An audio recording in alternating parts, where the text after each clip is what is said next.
So this is a language I wrote called Heliotrope, which is a color, and it's kind of a play off of another language called Pink, which in the I don't have the README on here, but I'll get you the link for this. In fact, do I have it here? Let's see here.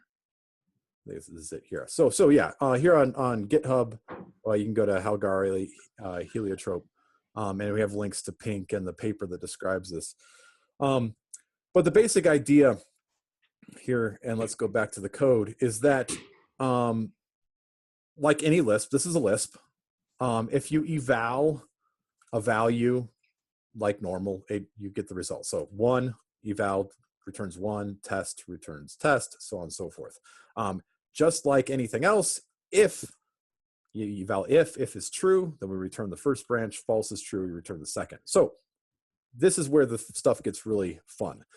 The idea is that if we can make the constructs in our language polymorphic, and so we can introduce a new type of quote. So in Clojure, we have something called quote, that if I had a quote symbol, you know, if I do foo here in the REPL, not that, we'll do foo, here we go. Mm-hmm. This'll die saying foo is not a thing. If I do quote foo, this gives me the symbol back. So this new primitive called lift says, don't return this thing, return a new object, a code object, we'll call it, an instance of code whose body is true. And then if becomes polymorphic. So if sees true, it evaluates the first branch. If sees false, it evaluates the second branch. If sees a code object in there, it creates a new code object that's an if statement. So what this allows you to do, in essence, is to write code that can be partially evaluated, and at runtime in the VM. So okay, because the true could have been if it could have been lift x, and then it would have inlined the value of x, which is true. Yeah. So this is like macro expansion. Yes, it is in a way, but this runs throughout the whole system. These are values. These are actual values, and we'll see some really wild cases of this next. So here's the same thing with do. Do 1 2 just returns 2, but if you say do lift 1 2, then 1 was lifted, so we need to return that as part of the partially evaluated expression, and we get 1 2 out. Now here's wait. So the do didn't evaluate because there was code in it still. Right. But here it did, because this part 2, the second item here, is just a constant. It wasn't code. It evaluated to an expression. There were no side effects detected while running it, and so it's just like, well, there's no reason for that to exist at all, and it's removed.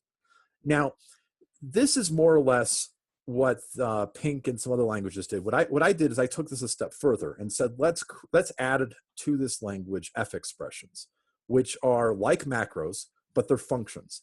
So in here's the standard library for this language. Very small, obviously. And instead of when you create an F expression, you use vow instead of fn. So instead of lambda, we use a different Greek character. But this is F expressions do not evaluate their arguments. So it's a function that will receive the arguments as they are, unevaluated by the interpreter. Does that just mean lifted? No, not lifted. They're just instead of if I pass to when here, when is going to get the expression, the test expression, it's actually the test expression followed by the body of the when statement. Okay, so this is unrelated to lift. Okay. Yeah. So this is kind of just like macros, right? Yep. This is like a macro. So we have the environment, which is all the locals that we are currently aware of, and the body. So this is the body of when in this language is we're going to evaluate the first argument in the current environment. And then if that returns true, we are going to evaluate all the rest of the arguments inside a do, and we call eval. So this is calling eval from within the language itself. And then we return nil. Now, F expressions were in Lisp years ago, and they were removed in favor of macros because they're really inefficient. I mean, you're basically having to run, every time you call when, you're running this little mini interpreter that runs the first F expression, And if it returns true, it runs the rest. Why is that slow? That doesn't necessarily seem to be slow to me. Because you, like in Clojure, when you compile something in Clojure, it's going to compile down to bytecode. There's optimizations that you can do. Yeah, but this is a JIT, right? No, this what we're looking at right here. I mean, this is an interpreter running inside this is an interpreted interpreter. So this when has to be interpreted, and in itself is interpreting code. So we're having to look up these variables and all this sort of stuff. Okay, so it can't even compile as you go because it could keep evaluating. Yeah, you don't know what it's going to do. Okay. So this is how we get around this is by using that lift operation. When I define, so let's go back to our tests here. So we have when here. When we define a function in this language, the system, the interpreter in the backend says, you defined a function. What we're going to do is we're going to lift all of the arguments. So X gets lifted here, and then it runs the function. But because X is lifted, it's not actually going to do anything with X. It's going to start composing code. And it's going to call when and pass in these arguments that are lifted. And all of it kind of runs with these polymorphic arguments. And the body you get out of this function is if X return 4, otherwise return nil. So we've removed the entire cost of running this F expression through this method of lifting and polymorphic dispatch in when. Now we got a better example here. So here's kind of where it gets really crazy. This is destructuring, a very basic form of destructuring that allows us to write code like this. So this is the function that uses destructuring. We get in a V, we are pulling out of that V X and Y, and then we're adding X and Y and 1, right? I mean, you can do this in Clojure. But the way we write this in this body here is, this is not macros. This is purely, it's an interpreter is what it really is. So we get the bindings, we get the symbols we want to bind, and then we just eval the V. This is evaluating the V here. And then we're finding the two symbols we want to bind them to, and then we're extending the environment. So we took the environment we got in to this F expression, and we're adding new symbols to it bound to values that we pulled out of the result. And then we eval the body of the let with the new environment. And when you run this is the code that the body of the function turns into right here, which is pretty much exactly the same as macro expansion and Clojure, which here I can almost make this, should be able to make this bigger. There we go. So it's basically take V, bind it to result. That could be optimized. I haven't tried that yet. And then take the first item, the second item into A and B, and then we go. So what's the reason what the paper mentions that's linked in this README is called collapsing towers of interpreters, is that you could write a language in this language and hand it lift. And you could build towers of these interpreters that each one has the concept of lift handed into the next layer of interpreter. And then at the top level, you just say, lift these arguments and run the function. And what comes out is a very efficient bit of code that is compiled. So the idea is, I'll take this back, sorry, is that if you have an interpreter and you make the code for that interpreter that it's going to run a constant and partially evaluate the interpreter, the output is basically compiled code. And that's kind of what we're trying to get to with this. So if you look at Clojure, there's all sorts of parts of Clojure that are interpreters. Get-in is a good example. Get-in has a list of keywords, and each time it's walking through the list of keywords, right? It gets first, gets next, gets next, gets next. That whole thing could be partially evaluated down to just a set of calls where each one, a bunch of nested calls to look up keywords. But we have that little bit of inefficiency in get-in that we have to walk the data structure every time, even though the data structure may never change. And there's little bits like this all through most languages, including. Well, the walking happens at the partial time, right? As opposed to when the final parameter is applied. Do I understand? What do you mean in Clojure today? Well, if you were to rewrite Git in Yes. form, you pay the cost of, it splits it into two phases. A phase of which you figure out the ABC, and then that interprets into or macro expands into the final form, which is optimized, and then you apply the final parameter, and that invocation is fast. Yes. Yeah, you could. Yeah, exactly. So what to make it clear, what we're saying is that code there could more efficiently be implemented as CB A, like that. That'd be the more efficient version of the get in that we see, because we don't have to walk the data. Yeah, or even with loop recur or something. Yeah, exactly. I don't know how the keywords are implemented as functions. Yeah, exactly. But the difference is that this language I have written here does this automatically. So if you had some code like this, get in map A B, it actually sees that this is a call to a function with a constant. And so when you actually in the language you say run this, eval this, it will execute. What it'll do is it'll go to get in and execute get in lift MP with A, B, and C. So this language doesn't have a compiler. What it does is lifts, whenever you create a function, it lifts all the arguments and runs the function, and the output then becomes the body. So yeah, it would do that for you automatically without having to go through a two-step process. But do you still need to change? You need to write your getin function with calls to eval inside of it, right? When you provide getin. You would only need to use eval if you don't want to evaluate some of the arguments. A lot of functions you do. In fact, do I have an example of that here? Are there any here that are def-n? No, because I've mostly been working around that. Here's one. This would be one. Next, F first and next. These the same sort of thing would happen, where they would just automatically get partially applied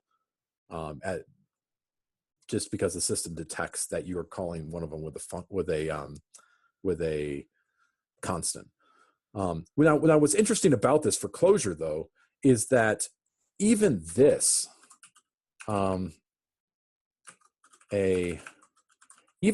isn't as efficient as it could be, because what this actually calls is .get on map with an A.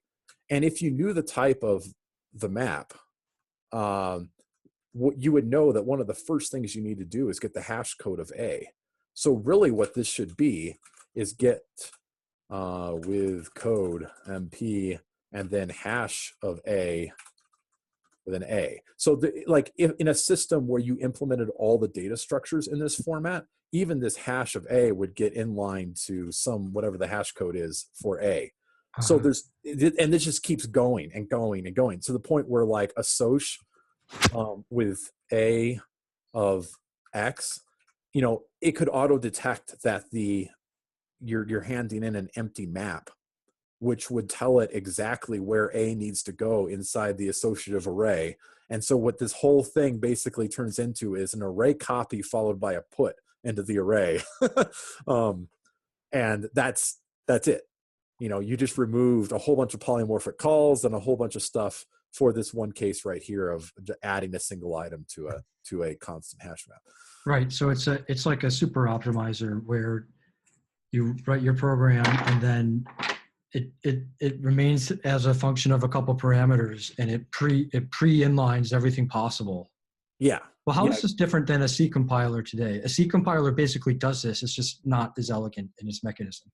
Yeah, and so exactly. And one of the things that this doesn't do is that C compilers and stuff do is they don't give you a way of talking about that lifting at a different level. So I encourage people to read up on Pink, which I linked in the README here. So what they did in Pink is they wrote a Lisp in a Lisp in a Lisp, and multiple layers of Lisp, and each one exposes lift to the next layer, so that it's possible to write like a regex interpreter. That's one of the tests they have, is they have a regex interpreter, and they just lift a couple of variables, and all of a sudden you have this highly efficient code that represents what the regex was doing. You've removed all the interpreters out of it, and you just have this really fast string matching code. And that sort of looking through all the different layers is really hard to do without hinting. And that's kind of the point of the collapsing towers interpreters, is if we can hint what it should collapse through the towers, then we can kind of allow the system to optimize even more. So this is also related to Scala has a library called LMS, lightweight something staging, modular staging, I think. And they do this with types, that the way they would do it is you do like rep of T. So instead of saying something's lifted, you say it's a representation of this thing. But the saying they kind of have with that is abstraction without remorse or without regrets. The idea that you could have another layer of abstraction, multiple layers built on top of each other, and not have to worry about the system getting more and more inefficient as you add these layers, because you can always just collapse them down to something more efficient. So, have you heard of Mort, the Haskell-ish super optimizer? No. What you just said made me think of that. Maybe I have. I have to Google it. It's a dialect of Haskell that doesn't have unbounded recursion or unbounded loops. And thus, it is guaranteed to terminate. Interesting. And their thesis is, well, since there's no termination problem, there's no halting problem, and that is the key primitive to make a super optimizer. Nice. Where no matter what you encode, it'll compile. Like it would compile ink x to the same assembly as x times 3.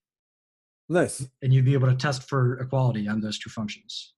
Wow. Yeah. Yeah. And so I should mention, that's one of the things that this code actually does wrong right now, and I have some ideas on how to fix it, is it's possible to write code that will never terminate. Like what I said earlier was, if you get an if, so the flaw we have right now, that if you have lift of true, it's going to evaluate both legs and inline the result here into the body. Well, if those call are recursive, if those call this function and that calls the same function and the same function, you're constantly evaluating both branches, the whole partial evaluator blows up. So I think we could fix that by doing this in a somewhat lazy approach. But there are some problems with that. Well, here's a question then. Can you test for function equality in this language? Well, yeah, because that's the fun thing here, is that as you see here, the body of the function is just data. Like, as long as everything canonically compiles to the exact same, like two different functions compile to the same thing. Right. That would be a question. Yeah, it's interesting. I've had a few cases where I've wanted like function equality, but that's I don't know. That's an interesting question. Yeah, personally, I'm just a lot more interested. I love the idea of F expressions, and I've always kind of wanted a language with that, just because I don't like the two-stage factor of Lisps, where you kind of have compile time and runtime. In this language, there's just runtime, and well, yeah, for the most part, it merges them. It has both concepts, but it merges them seamlessly. Yeah. The other problem that's still in research with a lot of these, so a lot of these, the paper I linked in the README was just published last year.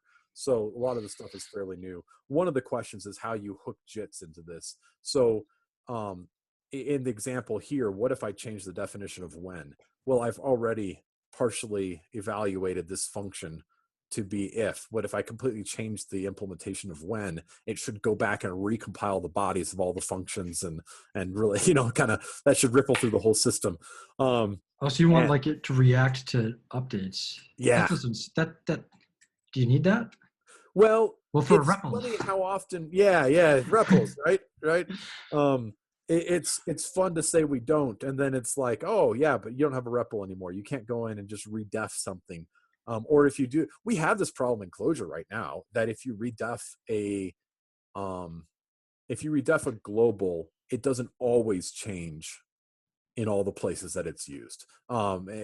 Basically, we see this in Ring all the time, right? That if you have a function composition, do something and then my var and then whatever your arguments are. If this is running and I redef my var, it's not going to change in the middle of the execution. Right, because you closed over the value, not the var. Yeah, exactly. And so, in Ring, we do this or whatever to make sure you have the var. So we kind of already are comfortable with that, but I'm not sure how that would look if the entire system didn't react to But none of that matters in prod, in theory. You're right. Yeah, exactly. Oh, well, Yeah, I guess that could be debated, actually. But like Yeah. the small talk world, that would be a problem. Yeah. Well, and to be fair, I've solved more than one production problem by nrepling into a server and changing something on the fly. So yeah, that's really interesting.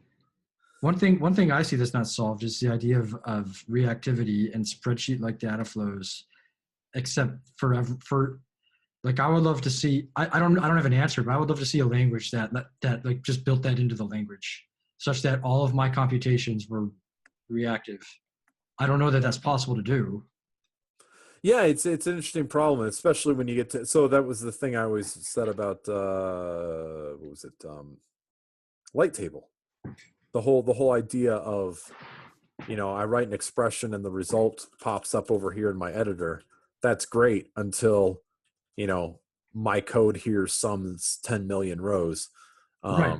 Yeah, at some point that always breaks down, Hyperfiddle has this problem where we have this basically reactive thing, and it gets really slow, and then you have to start optimizing it, and now your code is obfuscated. Yeah. And it's like the demon we battle every day is the tenant, like you get to choose fast code or clear code, pick one. Yeah, exactly. Yeah, which is what drives me to do more with this interpreter stuff here I was showing you here, is that the idea is very much, can you get to a system where you abstract without regret? Yeah. And there was a paper many years ago written by the same developers. What was it called? But their whole thing there was just hinting to the JIT, just saying this thing could change, but it never will. And I want to throw an exception if this is ever different, or whatever. The basic idea was like, write a CSV parser. Sorry, read a CSV file, and you have a file here that you read.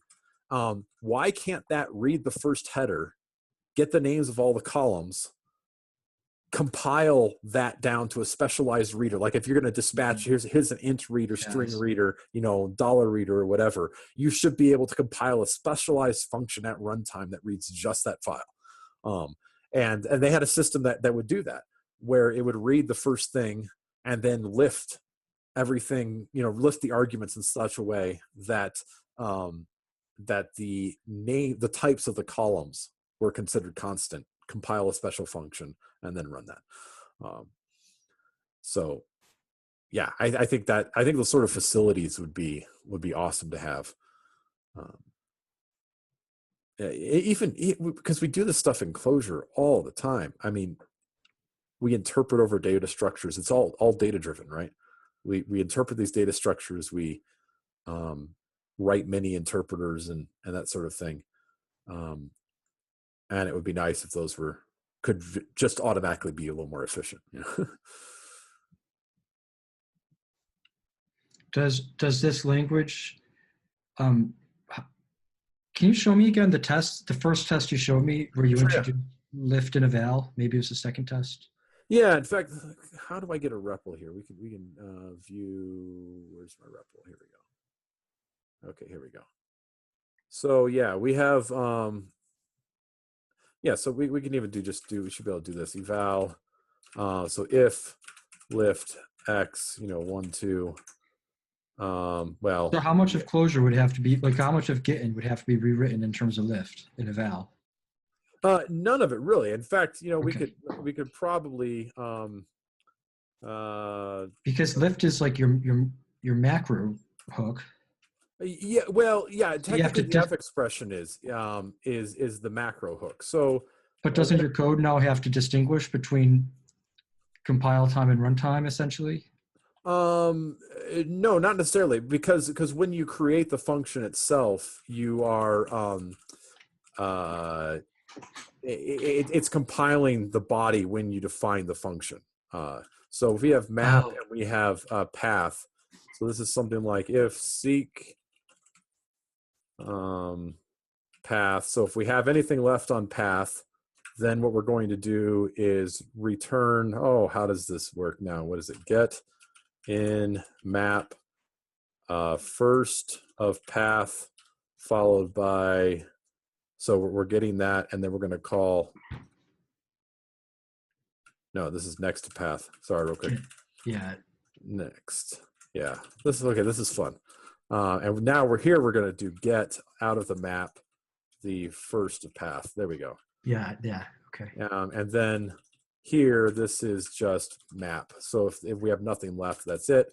Let's see. What does this return if we do get in? Oh, we got to put this in a function body. So do it. Here's a. And then we just do get in map. This is A, B, C, and then we went eval fn, and we'll grab the body out of this. Okay, don't do it yet. I want to predict what it's going to do. Sure. So first, it's going to look at MP and know if it's a constant, and it is. Wait, no. MP is not. It's path is the constant. Right. So anything that touches path and not MP, such as seek path, can be inlined in first path and next path. Right. And the recursion can, because seek path is a constant. So if seek path is also a constant, and your language is basically doing what I'm speaking. Do I understand? Yeah, pretty much. And it'll get to the get call, which can't. So it's going to expand to a tree, an AST of get. Yeah. Now with the hard-coded ABC, it should be able to do get A, get B, get C, basically. Yeah, exactly. And we're going to reorganize like this, because otherwise I think the optimizer is going to produce like a bunch of calls that you won't see. So now you're using the fact that keywords are functions. Yeah. So let's do it this way. Let's just put this down here and see what we get. If we run this, could not invoke, let's see what code we're trying to execute. Oh yeah, because this is code here. So we do need to get here. So there are some holes in this. Like you can't have code in the invoke position. You should be able to at first path. Let's see what this does. Oop, there we go. So this is the problem. What we get out is this, and we have to look up in I globals. So we'll have a bunch of partially evaluated functions here. The first one is, I didn't look at what that was. Well, it showed us the execution trace. It's gone now. Yeah, exactly. So what the first thing it called is code 2003. So if we find 2003, here we go. Calls get on MP with A, and it calls 2004, which is these are all the partially evaluated functions. So we have 2004, and there it is with B. Yeah, so we just have to expand it a little further. So as far as I'm concerned, it worked. Yeah, exactly. Yeah, so that's actually something I'm working on in the near future is... you could fix this. It's just like auto-inlining everything together. Yeah, exactly. Which isn't even like important from an execution perspective. Maybe it is. Yeah, technically it's not. It's just I want to see that nice little, string of expressions. Yeah. So now that I see that it doesn't change the programming model, this could be applied to Clojure without changing the Clojure.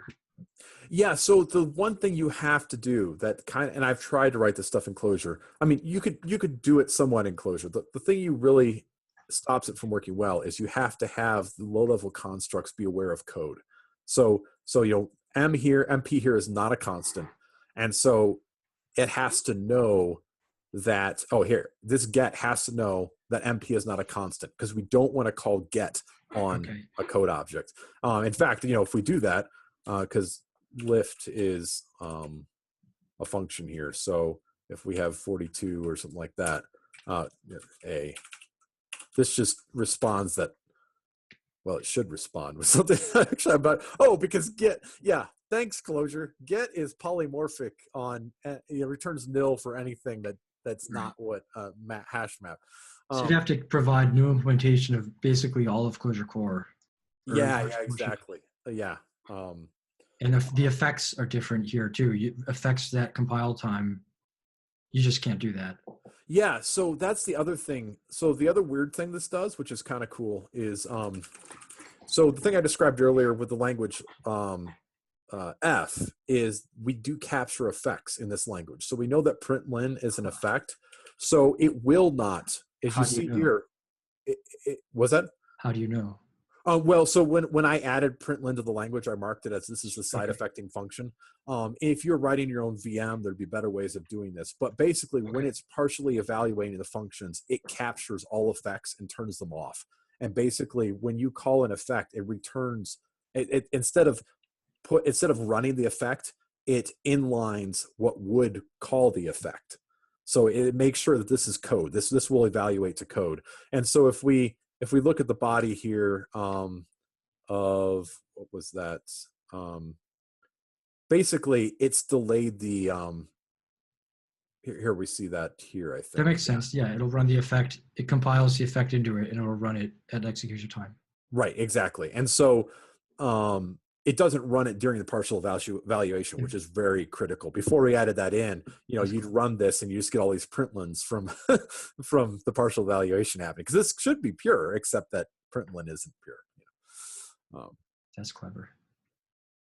So yeah, that's the fun part. All this. So I would love to see more of the features in F. Like F actually has polymorphic effects, so you can say within this context, capture all output to this, or there's this whole idea of core asyncs, Go macros, the generators, yield, that sort of thing in languages. Side effects, exceptions are all based on this idea of effects, and those things can all be handled in a similar way. And so it would be nice to have a unified model for handling all of that. Is this related to what you said an hour ago about being able to pass off a continuation? Yes. The effect, and then thus, okay, I don't understand that. Right. So the basic way of explaining that is, what if we have a try? So try catch is a good way of looking at this. So we're going to execute something. Some expression. I don't implement this fully in this language, so I can't really demo it. But imagine, if you will, this is how we currently have exceptions in Clojure, and then do something here to handle the exception. Now, what if we also had another argument here of F, which was the code at the point where the error occurred. So we do this. We do 1 divided by 0, right? That throws a can't divide by 0 error. We get down here in this code. Now we can do something with that error. We could log it or whatever. And when we're all done, we call F with 42. And what that would do is resume execution of this expression here, with the result of this expression being 42. So the idea is like a resumable exception. That part I understand. I don't understand why it's pure. Well, it's pure because there's nothing being modified here. Like if I had an effect of println, and that threw an exception, so to speak, and we're down here, the result of printing, I mean, we wouldn't have to print. This could be a slurp file. And then the result, then we return with my data here.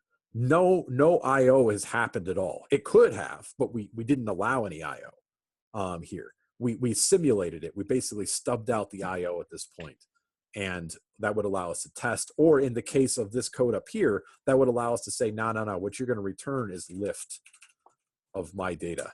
And so now you've just stubbed out all of your IO. It now returns a constant string instead, and your effects are still in place.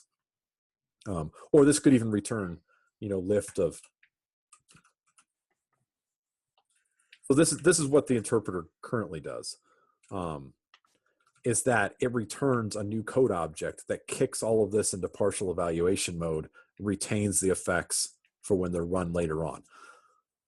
But with this sort of delimited continuations, you can build core asyncs go macro off of this in about 4 or 5 lines of code.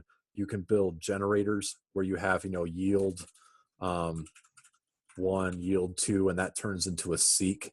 You can do exceptions. You can do, what are they called? Coroutines. So we could save this function off somewhere into an atom. So imagine every time we get this function here, we put it in an atom, grab another function off the stack and resume that one. So now we kind of have this cost sharing coroutine system of lightweight threads. And all of that, it can be based off of these delimited continuations.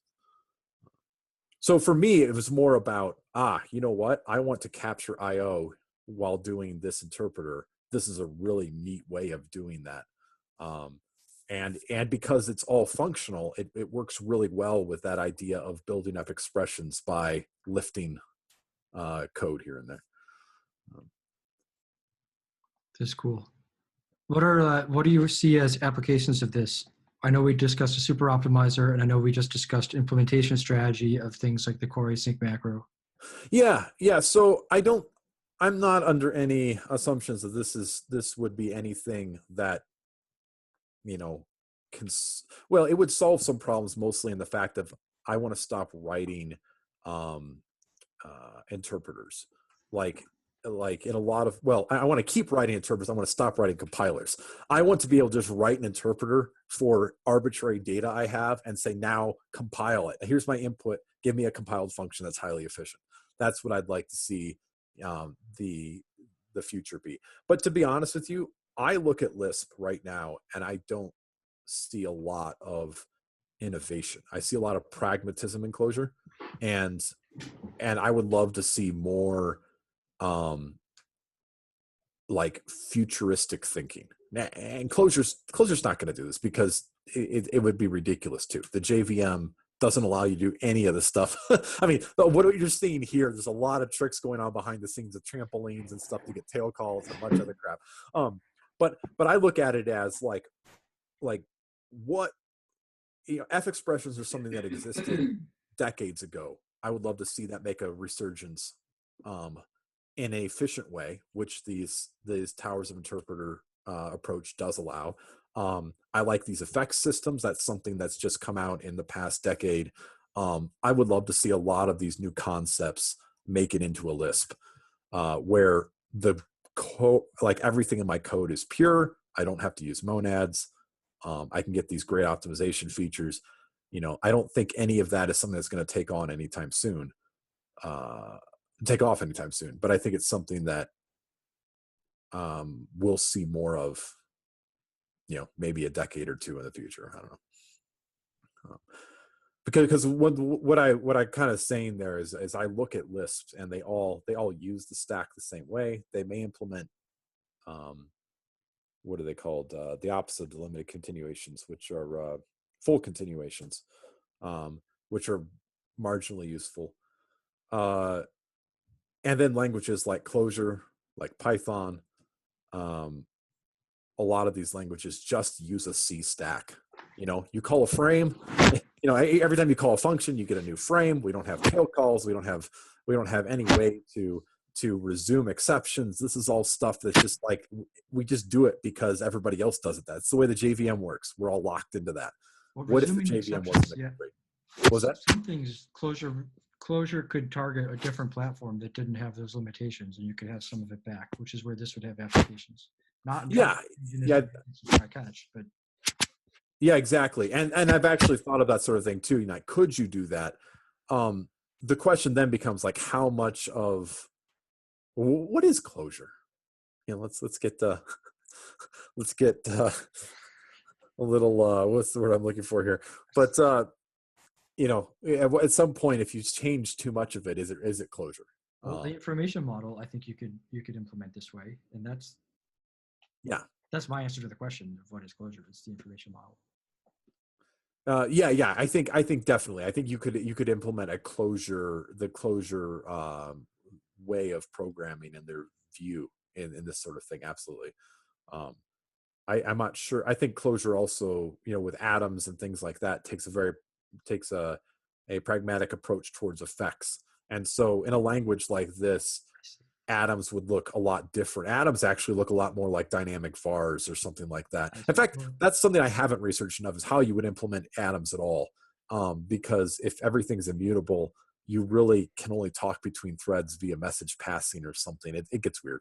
So we're not close to being able to take a CLJC extension file and run it. That would no. And in fact, what you see here is what you get. Like what I've been doing thus far is very much like we just did now, and say like, hey, what would get in look like? That's pretty cool. I would like to take this language to the point where, I would like to write some basic persistent data structures in it, just to see, what falls out of that implementation. But we'll see.